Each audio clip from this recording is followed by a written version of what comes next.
All right, so we are here in Lee's studio, and I brought you a little gift. Do you have any idea what today's video is going to be about? You told me that it was some sort of portfolio review, but the fact that you're asking me this and smiling with this evil look on your face makes me think there's some trick you're about to pull. So this is a portfolio book by Saal Digital, and this has our own photographs in it. But they're not just any photographs, they're some of the worst photographs we have ever taken. No. This is gonna be a fun one. If you want to learn how to make an album of your own, you can go to the links in the description. They are categorized by different regions, so if you're in North America or elsewhere in the world, click the correct link and then you'll be able to design an album like this. Hopefully your pictures will look a lot better than the ones you're about to see. I sure hope so. All right. All right, you want to do the honors? This is straight out of the packaging. Is there a photo right here? I think there is, so why don't we open this up? Oh, yeah. So we need to go ahead and peel this off so then we get the ultimate quality. You can also see it changes the color slightly, so you want to make sure you pull that off. Dude, this is like a half a megapixel. That I think it's still gonna look good on the camera. That was not taken like that. And to be fair, this photo isn't that bad. You took this one, right? This is a photo of mine, and I had to crop it really strange because the layout I made is kind of this square book. I found that if you do the real horizontal books or the tall vertical books, sometimes you get limited into the way that your images have to be cropped. Okay. So for this video, I did something different and created their more square orientated album. I don't feel like this first picture is that bad. I remember I had a lot of problems with this model like 15 years ago when we photographed her. Right. And I feel like this shot is fine. It's not great, but it's not bad by any means. Obviously the quality, sure. This is like 300 pixels wide. You should have gotten a better quality image. But finding an image from 15 years ago was incredibly difficult. The high-res original version. I don't feel like this is that bad. No, it's not the best photo ever, but this is not embarrassing. If this is the level of photographs that I'm about to critique, then I feel much better. Okay. Well, but I imagine it's gonna get worse. Feel good about now because it's only downhill. Okay, so this one is a shot that you have taken.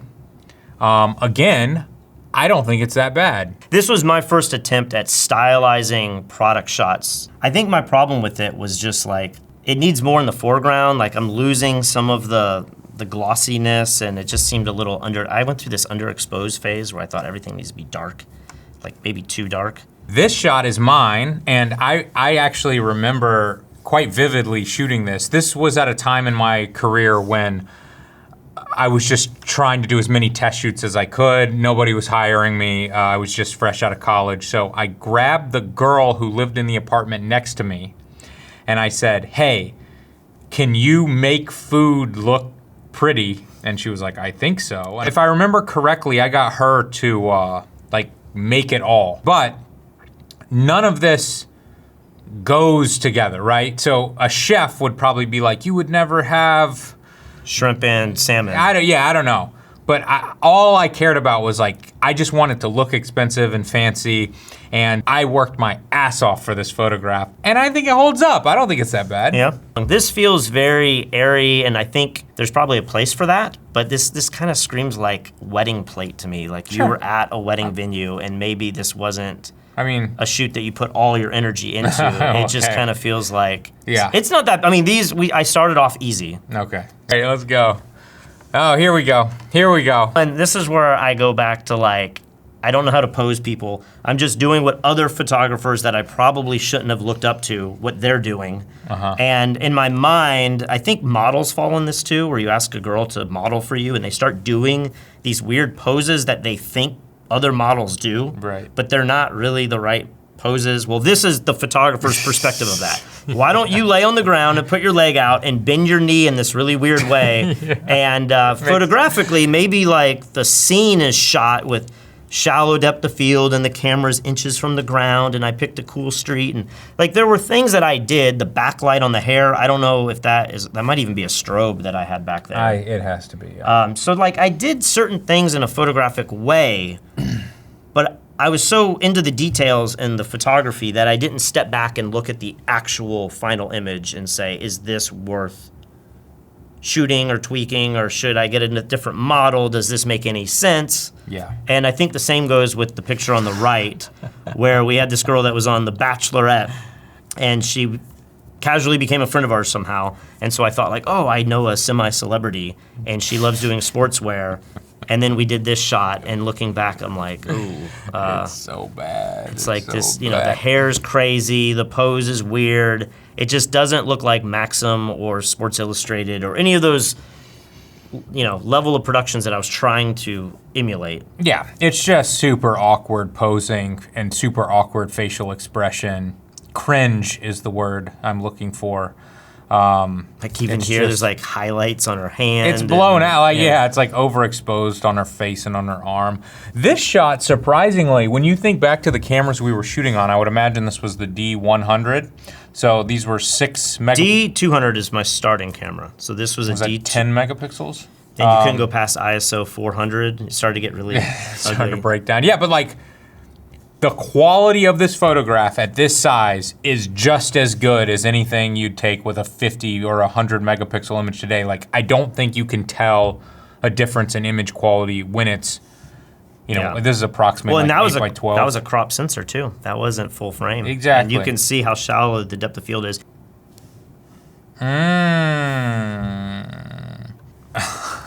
Is this mine photograph? Yeah.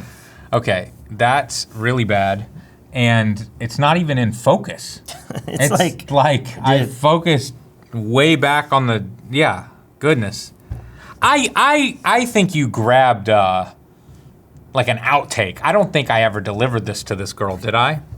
I don't know what you delivered to who, but like this was a file on its own sitting there. And there's a chance that I sent this to you, or you sent this to me, and you were like, can you believe I back focused? Or something's wrong with my lens. But because you sent that one file, it's the only high-res file I had. I didn't have your whole session of this. Okay. So there is a chance that this image, I have this image because there was something wrong, and we were trying to figure out why. Okay. But nonetheless, this was a session where many of the images probably looked like this, just slightly better. Slightly better, yeah. I mean, it's cringy even if it was in focus, but this was still at the very beginning of my career. I was trying to become a fashion photographer, so I was just meeting girls, taking them out to strange places around town, and just shooting weird images with weird poses. This shot, I actually really like this shot, and this shot is the first fashion shoot I was ever paid for. So Callie and this other bikini model, they wanted to become bikini models or something. They saw my other cringe photos and they said, how much would you charge to do this for us? For me to be in those pictures. Yeah, we want cringe photos too.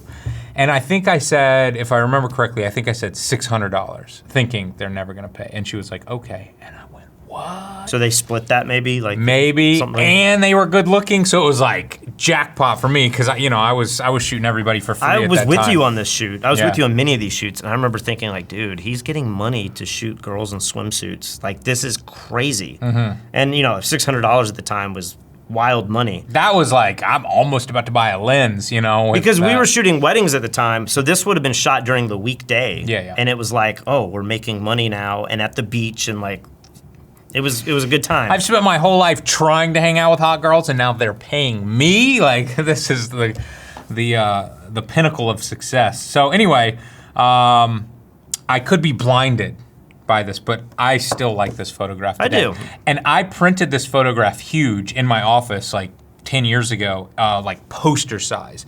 And if I remember correctly, this image is either 10 or 12 megapixels, and it is so freaking sharp, man. Like, I don't wanna zoom in too much on camera here, but like on her swimsuit, you can see every little stitch. And so I thought the girl looked good, I got paid, the lighting looks cool, and then the resolution's amazing, it looks so sharp. Well, and you know what else is wild is, if I remember correctly, this was during your JPEG era too. So this image wasn't shot in RAW. Yeah, definitely. It was just done correctly in camera. The light's too bright, go up a third of a stop, down a third of a stop, and you got it, and then I guarantee you every image that you see in this book of mine is JPEG. Probably mine too. This was pre-RAW. Oh man. Now these are yours, right? Yeah, these are 2 shots of mine. So this is the same era. Pre-Fstoppers, we're trying to become fashion photographers. This was Clayton. He was a local model. And the wild thing with Clayton is he kind of became the go-to guy. Yeah. Like, I think he may show up again. I can't remember what images I chose. But then the wild thing with Clayton is he picked up a camera because he was in front of the camera so many times. And then he became, I think, a pretty good fashion photographer. The same story with Peter Hurley. Peter Hurley was a male fashion model, and he just watched the photographers take photos of him, and then boom, all of a sudden he just could do it better. So this image is hard to critique because it's just all blown out. I like that. I was going for like the Abercrombie and Fitch type of style. Yeah, I think maybe it had a little more browns and like grays in those images, but it looks fine. This one, he's like going to Hogwarts. He's Harry Potter or something. You can't I don't not know. see that now, right? But and the loosened tie. Do you feel like it. the styling here? I mean, yeah, the tie's weird. Oh, see, Patrick, you're making yourself look bad and me look good here. I love these photographs. Now, maybe everybody's gonna say, Lee, you're so full of it, but or I just had an easier time finding your best photos. well, that's true because I never published the ones that I hated, like the one that was blurry. But this is Clayton, same guy with Belina, another model in town, and at the time, there's no doubt these were the favorite photos I'd ever taken. This was, again, just a test shoot, something I was doing to try to, take to magazines and say, look, I can do this, you should hire me. Call me crazy, I think it holds up. I still love both of these shots. Does this strain of hair in her face bother you? Because that always, I always remember going to that, and even today. Yeah. I don't know. Yeah, I think I want it there, but I want more hair there. I think it's too thin of a strand of hair. And so I want more, but I feel like if I spent an hour taking that off perfectly, I kind of feel like that side of the face would be too empty or something. So, I don't know. This one on the right, do you feel like any of the highlights are too blown out? Again, do you JPEG, remember the lighting that you used on this? Yes, quite vividly. So, this shot was with my handmade beauty dish with a SB800 speed light in it. At the time, I didn't really understand what the difference between a beauty dish and a softbox would produce. And so I just thought, the key is like the round dish shape and it's going to do some magic because I see other fashion photographers using it. So I went to Lowe's and I got all these pieces and I made this bracket and you could fit an SB800 speed light in there. It was army green or something, right? Wasn't it this like green bowl, like salad bowl, yeah, and then you like... But it was like spray painted white on the inside. I don't know. Now, at this point in my career, I don't really think that there's any magic to beauty dishes. I think it literally is just the size of the light source. And then obviously if you want to use the edge of it to create a shadow, which I'm not doing here. So I don't think that there was really any magic to that. I think it was just that we had this kind of soft box, soft light this size, and we were pretty close. And I think we had that in the upper right firing down, and then we had somebody with a bare light hitting her arm like that. Let's hope it gets worse for you. Oh man. The shot on the left is because when I was in college, I started taking photographs of students, and then I started selling those photographs as stock imagery. And they started randomly showing up places. So like this shot on the right is a shot of my brother at my college acting like he's studying outside or something. I put this on a stock photography website and then it just started showing up all over the place. Like it showed up on some, when you go into the mall and they have those huge backlit things with like the maps on them, but then it'll be like a triangle and the other two sides will be ads. Yeah. This showed up as an ad for something, Verizon Wireless. In a mall around your area? Yeah. That's cool. Yeah, it might have been like an hour away or something, but somebody took a picture of it and I'm like, awesome, And you that's my made brother. like $2 or... Maybe, but because I became known as like, oh, Lee's actually taking really good photos and they're showing up places and stuff, my college started using the photos for their own advertising. But their advertising department was an advertising agency in Charlotte, North Carolina. They were like a legit company. So then they said, Lee, we love your work. Come to Charlotte and meet with us. So then I come down as like this fresh graduate and they're like, we want you to go to this other college in North Carolina and get photographs of students and teachers and everything. So I got my friend This is Carrie here, and we go to this college, I don't remember the name, and I got paid to take pictures of students and teachers around this college, and it was like exactly what I had been working on for free for 2 to 3 years while I was in college, and it was like, bam, I graduated and I immediately got hired for what I had been practicing. So without little things like this happening, I might have quit. I might have been like, you can't make money as a photographer, but like, I just had these little bits of validation where people were hiring me, or like my images were showing up on billboards, or something else that was crazy. I walked into Pottery Barn, and you know how they have the section with all of the frames, picture frames? Okay, yep. Like half the picture frames in the store were all my photos. Because they had just gone on Shutterstock and bought them all for 50 cents or whatever. They found one guy and they were like, hey, let's see what else he has. Yeah. Oh. So for a lot of professional photographers, they'd be like, that's sad and disgusting. Like you got paid $3 and Pottery Barn. But for me, in college, I was like, yes! It was a moment of encouragement thinking like you could do this. Yeah. And college is a great example. Like I was recently back home, like my hometown, and I found a book of my first film shots that I took in the darkroom for an elective class that I had to take. And all of it is like fire hydrants and bikes and stuff. Like it's stupid photography. Yeah. But if you are going to college for art and you take lifestyle type images, I mean, you have unlimited models. Yeah. You have people that look the part because they are the part. You have probably beautiful campuses with trees and good looking buildings. Like there's no reason not to knock out a portfolio like that, even if it's just a stepping stone to get to the next place. Yeah. I think, a lot of times we jump to the fashion stuff because we think that that's what all guys want. We all want to shoot hot girls, and we think fashion photography is the pinnacle of success, and then you realize like almost nobody makes money shooting fashion. So here's story time for me. Okay. So it was time for me to finally buy that first full page ad in the wedding magazine to promote my wedding business. I think I'd been shooting weddings for 2 years, and I wanted to take it to the next level. How much did the ad cost?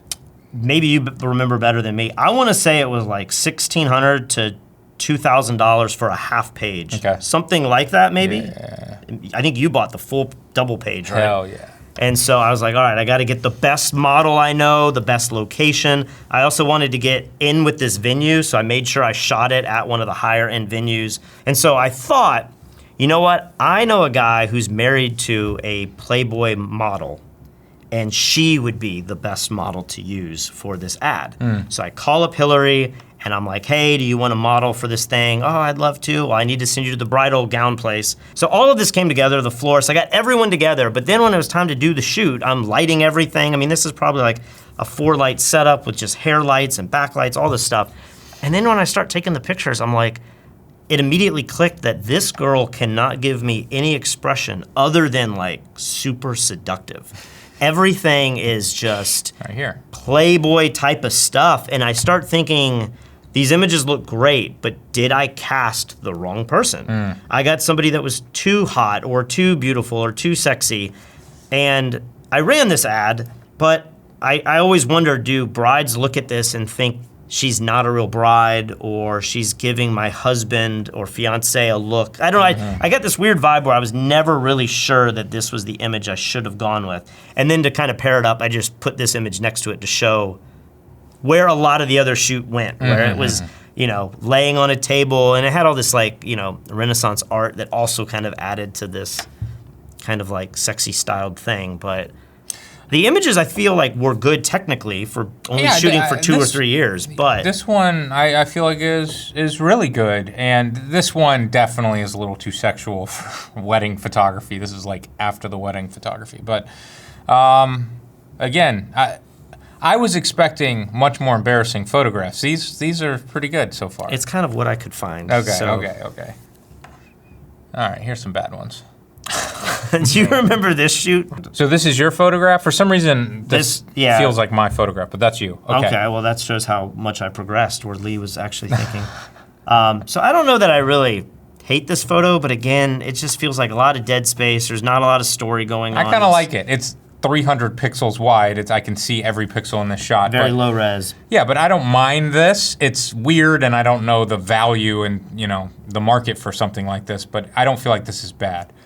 So this shot here was the first time I'd ever been on like a mini yacht that had a bedroom, and it was like, oh man, I'm on a $500,000, $1 million boat. This is crazy. Yeah. And we got to shoot something with the people that are on the boat. And of course, all the people on the boat were kind of these pseudo model people. Yeah. But this is also another great example where I think I showed up on the boat with my camera gear because I knew we'd probably be shooting, but I had no hand in any of the other aspects of the shoot. Looking back, I would have said, hey, let me try to find the models that I want to, you got to take control of everything. Yeah. If I don't know styling, let me find a stylist to where the clothing is going to look amazing. And instead, I basically just said, let me make what I can of this, and it's shot so wide, her legs and toes are all looking distorted. Right. I was gonna say that, yeah. You're so close and so wide that it's yanking her head out and making it look long and making her toes look super long. It's awkward. Shooting with a 12 or 24 millimeter lens is always difficult, so yes, it is. Avoid that if you can. Oh man, this job. So I was hired by this metal company to create fine art of pieces of metal that they cut. It's like aerospace stuff or automotive? I don't or? Remember, but it was cool. Like, I was super pumped for this job. And so they gave me all these weird components. And then I just did these macro shots as hanging on the wall. So the photograph that you're seeing here is the lobby after my prints were hung. So it's kind of two photographs. You shot these 3 in the studio, I assume, in your house or something? Yeah. And then they were installed and you said, let me come back and get an interior shot of the installation. Yeah, and the funny thing about this job, I remember it so vivid. I don't think I would have remembered it, and then when I see it, it just comes back like this. The client, which I don't remember if they were like an advertising agency or it was somebody working for this company, she kept telling me, we want the photos to be black and white. So I'm sure, as always, I shot in JPEG and I went in Photoshop and I hit desaturate and then I saved. And she kept telling me that the proofs coming back are not black and white. They have like a hint or a haze to them. And I'm like, how can that be? I'm going back and I'm checking and I'm looking at the numbers in Photoshop and it's like no color data is there. And it's like 5 times she calls me and she's like, hey, we hired you. Like, she's getting angry with me. We hired you to create black and white photos. And I'm like, listen, if there's something wrong with my files, you're paying thousands of dollars for these crazy acrylic prints. Tell the printer to make them black and white, right? Yeah. They are, but if there's something there's not, just tell them to make it black and white. She's like, I have, and they keep sending us these small, prints back. So I'm like, let me talk to the printer. So I call the printer and I'm like, hey, I keep getting complaints that my files aren't black and white. They are, but whatever, I just want them to print black and white. And he's like, oh yeah, we are. And I'm like, well then why is this lady continuing to yell at me? Like she said, and he's like, oh, like our proof printer is just, it adds like a hint of blue or something like that. So it was just in the proof prints that were. Yeah, but she acted like I've talked to them 10 times and they're telling me it's your file some and kind whatever. of miscommunication. Yeah, and no, it was just like, so anyway, I was so pumped to go in. These were the biggest prints. Maybe I had like a billboard, but like these were like the biggest prints that I had ever done in real life. I remember going with you for this shot, but I don't remember. You were there. I remember, yeah, but I wasn't there when you shot these. And I just remember thinking, as somebody's shot a dozen weddings or so, I was like, man, this is pretty cool. Like, these shots are more of something I would enjoy, and he's getting paid to install them large, and I'd never seen somebody's personal photography, commercial photography printed that large. And oh, man. So we've split the content here. I'm the one on the left, and you're the one on the right. So this was in Spain. Barcelona. Why were we there? I think we were vacationing. I think that was the trip where we were talking about this idea that you owned fstoppers.com. And what could fstoppers.com be? Oh, and we were coming up with what if it was behind the scenes videos, and so somehow through that, we were doing photo shoots. We came across a model. I don't know if that's through Model Mayhem or through some other social media at the time. Mayhem back and then. She was like, I'd love to shoot with you guys. I'm from Barcelona. I will give you a tour and take you everywhere you want. And we show up, and my picture doesn't really give her justice, but she was this beautiful girl who's gonna show us the whole town. Yeah. We know nothing. Well, we only had like 4 days there. She was a legit model. Remember, she had like L'Oreal bottles and stuff in her house that was all her. Oh, this magazine covers me, this and that. And we're like, dude, why is she working with us? Yeah. And so I remember we went to the Gaudi Museum or the Gaudi Outdoor Park. Yeah. And they had all these cool places to shoot. I'm just trying to get exotic stuff that makes it look like I shoot in Spain all the time, right? Yeah. And so somewhere in that park is this crazy tunnel where she's actually really high off the ground here. And I got her to perch in this thing and take this photo. But then all I remember was sun had set and it's time to leave and the park is now closed and we are locked into this park. And the Gaudi Park is got these crazy barbed wire fences, like it's artwork, but you don't want to cross over it or we're gonna get impaled. Yep. And I remember just being like, how are we gonna get out of this place? We had to like jump a wall or something. We walked around for an hour trying to get out. And it was a cool experience, but this is the photo I had to take from it. And I don't think it's incredible, but I like it. I think it's pretty good. I think it's pretty good. Looking at it now, you know, even low res, I can tell that it probably should have not been shot at 2.8 because the sharpest part is the rock. And I'm still looking up at her nose. Yeah. And I feel like I probably did some weird blurring, retouching to try to like take away some, you know, goosebumps or something. So the retouching could be better, but.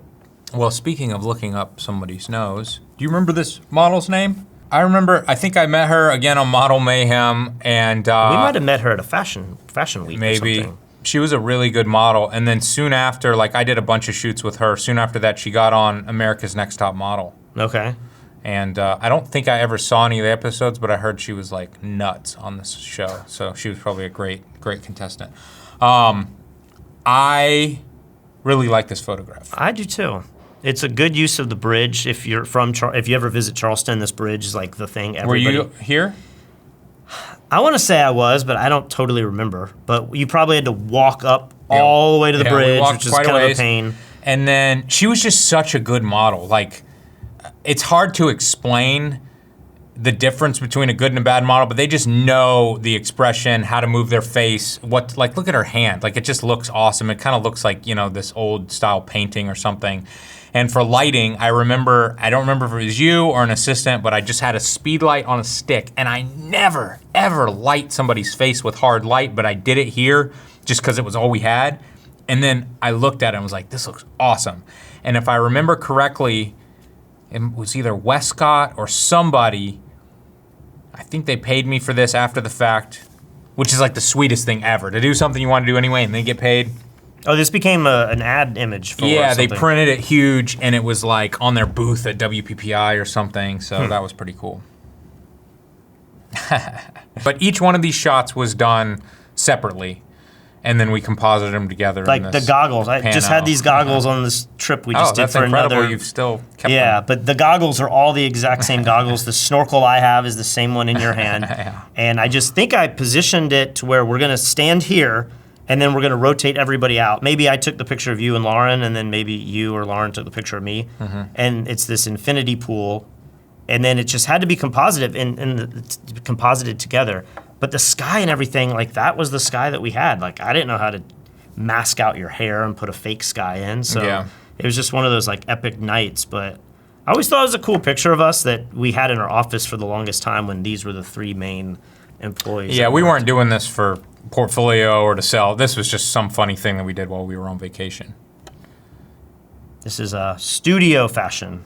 Yeah, so these are my shots. Or are all these my shots? These are all your shots. Okay. So, is this Olivia? Is that her name? Yeah, Olivia, and then Tatiana. I like all these shots. I like them all. I feel like. Is she doing one of the poses? I mean, she makes it look good, but like that's a similar. That's a little weird, but I don't know. She was a great both of these girls were great models, and I built a studio in my garage in my rental house, and so I was taking these photos, and it was funny, man, because I got to the point where my portfolio was pretty good on Model Mayhem.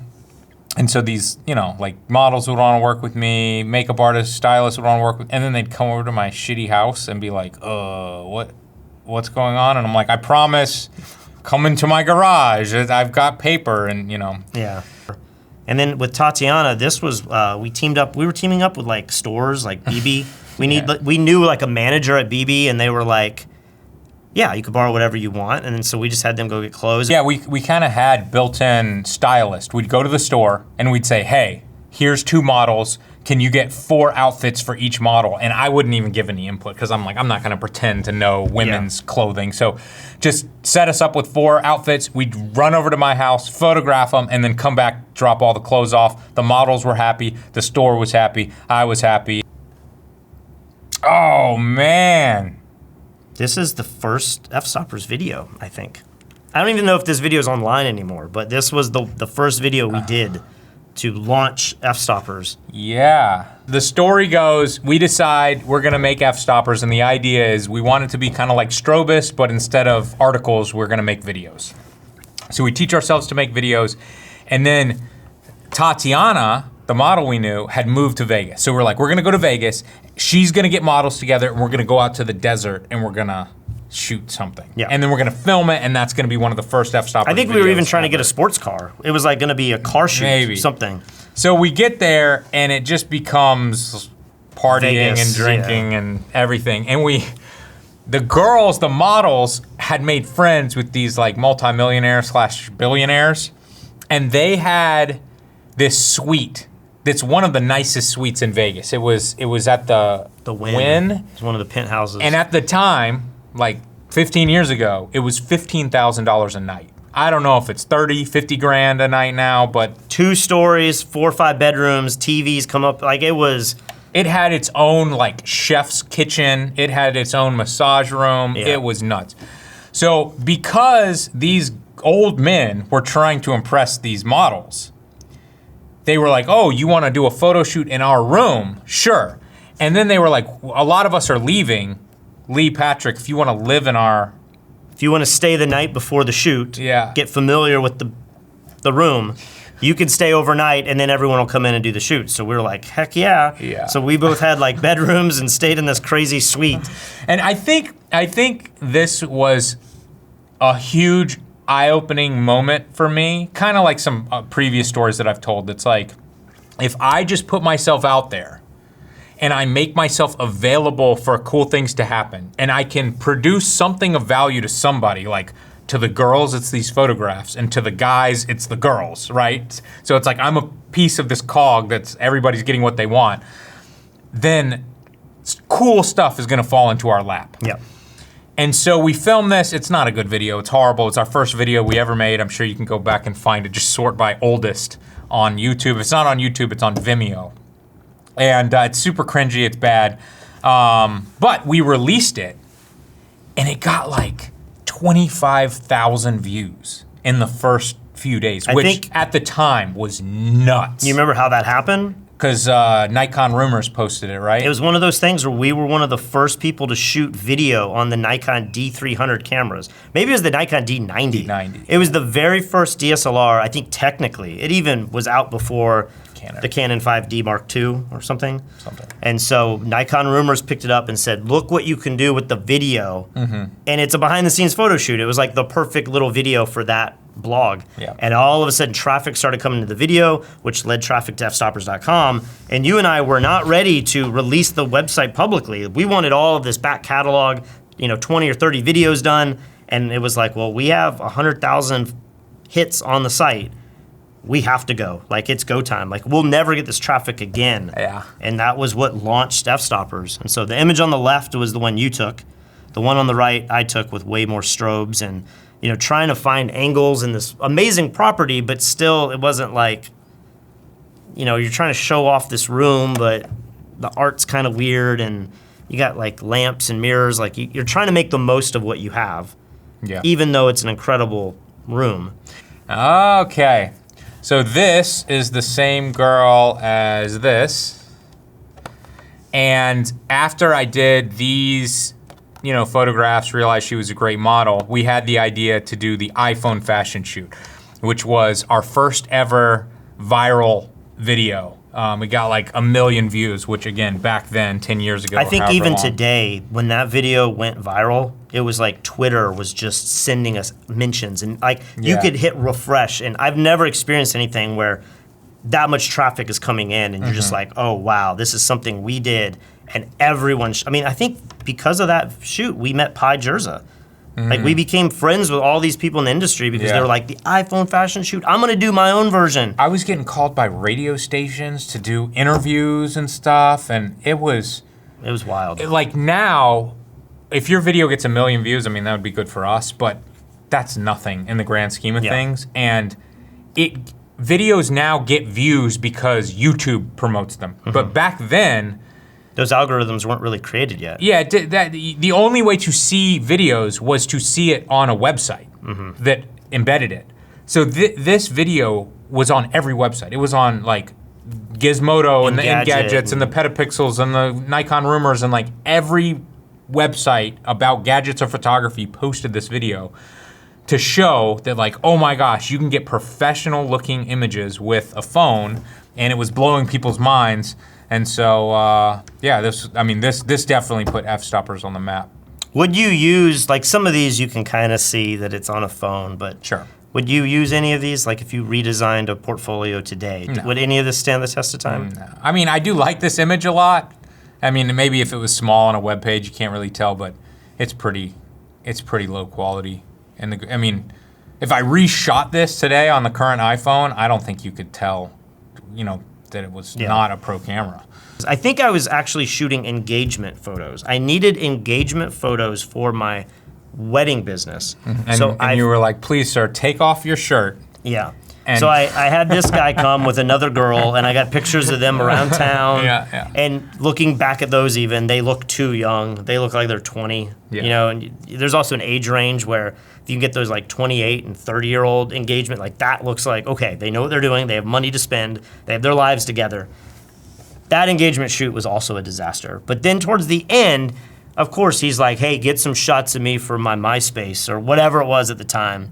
And he's, taking the shirt off and doing all this. And so this was his idea. This was his idea, but I still like went with it and have these images. So I thought more than anything, this is a lesson on maybe what not to do. This was not my dream. This wasn't my like concoction, Oh man, is this the same guy? A different guy. Okay. I like this photo. This guy looked really good, and so I did this shot where I placed him in a way where the specular highlight from my softbox also lit this storefront's mirror or glass, and I could kind of play around with the highlights and the shadows. And I'd never lit anyone this way, but I'd seen shots like this. And then a year later, he called me up and said, hey, like I'm pursuing acting, I think is what his thing was. And so he needed headshots. I think we had just worked with Peter Hurley for the first time. Like we did that first promo video. And so I actually wound up making a couple $100 shooting this guy's headshots a few months later just because I did a free shoot with him in the streets of Charleston at one point. Gotcha. But I like that shot. I think that's cool. Oh, yeah. So Clayton, same male model as, a few images back. And this was when I was living in an apartment complex before my garage studio days. And I said, hey, you want to throw mud on yourself and then shoot some weird mud shots? And he always had a great attitude, he was like up for whatever. And, I don't think these are great by any means, but I don't hate it. I don't hate it. How did you get the mud to, that's like good quality mud. I don't remember. Were you here for this? I think I showed up at the end. Again, what I like about this is just it's such a simple concept, and yet the quality looks pretty good. I keep thinking, what would these images look like in our critique? And unfortunately, my images would probably be rated really harshly. To be fair, you chose way worse images from your portfolio than mine, because I think you had all your images, but mine, you only had access to the ones that I liked. The images that you saw of mine were shot at the same time yours were taken, and you had already been a photographer for 4 or 5 years beyond me. Yeah. So I had to learn my lessons the hard way, just like you did. I just didn't have access to your hard-learned lessons previously. There were some really bad photos I could have put in of you standing in, and you're like the test shoot for another photographer. That's what I thought you were gonna put in here. And so I spared you that. But so hopefully it wasn't as bad as you thought. I think I wind up looking worse, but I thought this would be... Honestly, like, when you told me what we were about to do, I was imagining something to. I thought you were just getting the worst shots imaginable, and it was just going to be one cringy thing after another. And honestly, I kind of feel like inspired right now because I'm sure you felt like this too. You know, it's like you reach a certain level of success, you start to become complacent, and then you start to feel like, man, I'm kind of a failure now, or like I'm not having the success I used to, or like your best days are behind you. My best days are behind me. I used to be able to do stuff and get a lot of views or make a lot of money or get the jobs or whatever, and it's like they're not coming in anymore. What's going on? What's wrong with me or whatever? And like this has just reminded me how much work I put in when I was making no money. Yep. And then I can kind of see the trends of where it leads. Yeah, I can see like, wow, all this work I put in, and I was just enjoying photography and learning and meeting people and working with models and stylists and everything. And then boom, there's our first Fstoppers video ever. And then I remember that feeling of like, oh my gosh, look how many people are watching this. They really like it. Yeah. And then that iPhone fashion shoot hits, and it was like I'm getting invited to do interviews and stuff. It was just, it's or the $15,000 a night hotel. Like we just never would have thought that. You know, I go to Vegas now and I look up there and I'm like, man, I still can't afford to be there. But at least I got to stay there, and it launched a big part of our career. And then, you know, like we're gonna be doing more videos about this very soon, but we just spent the last 3 days on a $12 million yacht filming a commercial for the yacht because we filmed another commercial for this neighborhood a couple years previously, and they saw that and then they wanted to hire us. Then another company saw that commercial that we did a couple years ago, and they've hired us to film a commercial for this development that's going on in Puerto Rico. And it's like, you just have to realize that you are putting in the work today, and it may not do anything for years, but if it's quality work, eventually somebody's gonna see it and go, I can trust that person to do this big job because they've already done it. And it could lead to something, like I never would have thought we might be doing promo videos for multi-million-dollar yachts, but I feel like that door is starting to open pretty widely to where if we can just get the ball rolling, that could be something we do for the next year, a couple of years. Like I don't know where it will lead, but it's those opportunities that just fall in your lap because of something you previously did. And that's what I love about photography, is the teamwork and producing stuff and putting your hard, time and sweat into it, and then hopefully seeing it pay off down the road. It doesn't always, but if nothing else, it could also offer up like a really cool, if we don't shoot another yacht video, we just had the time of our lives for 3 days doing every water sport imaginable with some talented athletes that can, I'm glad we did it, Yeah, absolutely. And so there's never regrets. The only regret you ever have is not putting yourself out there and doing something, not pushing yourself, and not taking little chances, especially when the chances are free. Well, and I feel like, just in terms of my own happiness and fulfillment, I am happiest when I am creating something and then like releasing it, and I can kind of enjoy the feeling of like it's out, and I'll watch it again and again for a few hours, and I'll read the comments for a few hours, and then I will forget about it for years, maybe decades until you show me again. But then I have to move on to the next thing. And I feel like both you and I have gotten very lazy, and it's like, we're just coasting. Mm-hmm. But when I got back from that yacht video, first thing you want to do is load the computer up and start diving into it. I just feel like so excited to work on this project again. It's like I was listening to music, trying to find the perfect song for like 5 hours yesterday, but I was just in it, you know? And then I was like, Katie, I'm gonna go to bed. And I came up here and did it for another hour. I'm like, I got to find the perfect song. And I just haven't been that excited for a project in a long time. And this book has reminded me how excited I was back then just to shoot anything, And when I got the perfect model in the perfect location with the perfect lighting, it was like, oh, it's all coming together and it's amazing. Yeah. And so I want that back. I want that back, and I feel like we've got that right now with this yacht project we're working on. But then we gotta find the next thing. Well, if you want to get your own book like this, and what's cool is I'm gonna gift this to you, so you can keep it here. So. Right when I saw the front of this and how horrible this is, I was like, I was gonna ask you, can we burn this? Okay. you know, maybe it'd be good for like the thumbnail or something. But now, because I do like Well, now- some of my images in this, I don't want to burn it anymore. Now you need to just go and design your own book with only your images from this era. Yeah. And you kind of have a volume.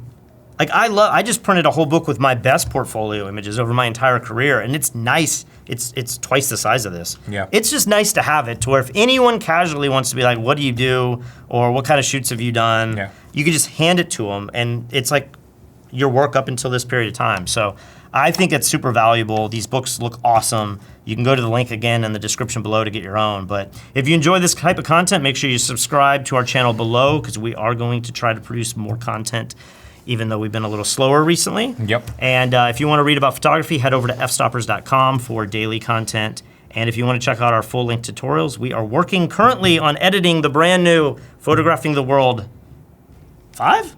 Is that where we're at? We might be on 5. And yeah. you and Elia went to Japan. I was having a kid, so I couldn't go, but I've edited a lot of that project, and that one's really exciting. So we have some brand new content. You can go to fstoppers.com/store to check out the tutorials, and also keep an eye out for Photographing the World 5.